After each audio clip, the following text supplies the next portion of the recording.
Sorotan berikut, saudara, sejumlah influencer dan aktivis mengaku mendapat teror.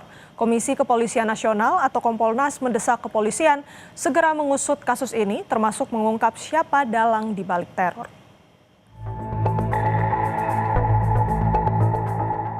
Rumah kreator sekaligus selebgram Ramon Doni Adam atau DJ Doni dilempar bom molotov oleh orang tak dikenal. Dari rekaman CCTV, bom molotov itu dilemparkan 2 orang yang menggunakan masker. Saat kejadian, bom molotov itu mengenai kap mobilnya, namun api mati sebelum menyebar. Ini merupakan bentuk teror dan ancaman kedua yang dialaminya. Sebelumnya, DJ Doni juga pernah dikirimi bangkai hewan. Peristiwa ini telah dilaporkan ke Polda Metro Jaya. Sebelum molotovnya dilempar itu mengenai apa, Pak? Kena tembok.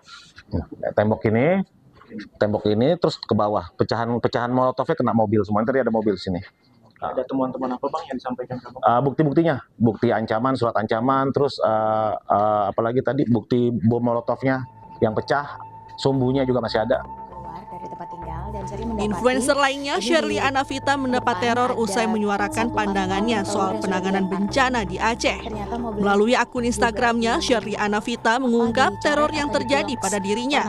Ia menunjukkan benda-benda yang dikirim dalam teror itu, diantaranya telur busuk, surat yang berisi ancaman, hingga aksi vandalisme terhadap mobil pribadinya. Menurut Shirley, teror semakin bermunculan setelah dirinya buka suara mengenai kondisi warga Aceh yang terdampak bencana. Dalam salah satu unggahannya, Shirley menuliskan, teror-teror ini terasa sekali setelah Shirley yang memang berasal dari Aceh, Sumatera, ikut memberikan pandangan di beberapa acara TV terkait bencana Sumatera. Teror juga dilakukan di rumah manajer kampanye iklim dan energi Greenpeace Indonesia, Iqbal Damanik. Iqbal mendapatkan kiriman bangkai ayam pada Selasa 30 Desember 2025.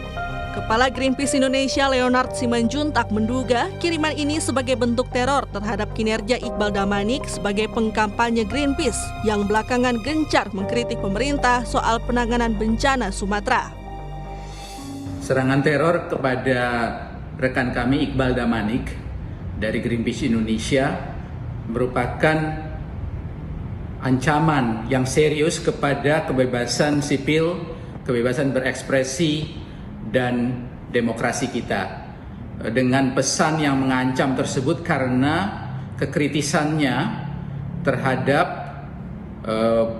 upaya-upaya penanganan bencana di Sumatera yang dipandangnya dan kami pandang tidak maksimal dan seharusnya lebih baik, seharusnya lebih cepat. Coba lihat ini. Komisioner Kompolnas Muhammad Hoirul Anam mengecam teror yang menimpa influencer, konten kreator, hingga aktivis. Kompolnas meminta polisi mengusut dan mengungkap pelaku hingga dalang teror. Kita menyayangkan fakta terjadi teror yang dialami oleh para aktivis maupun influencer.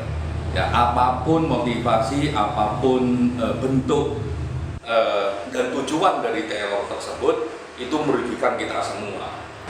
Apa yang mereka lakukan itu bagian dari hak yang dilindungi oleh konstitusi kita, dilindungi oleh undang-undang kita, dilindungi oleh prinsip-prinsip hak asasi manusia.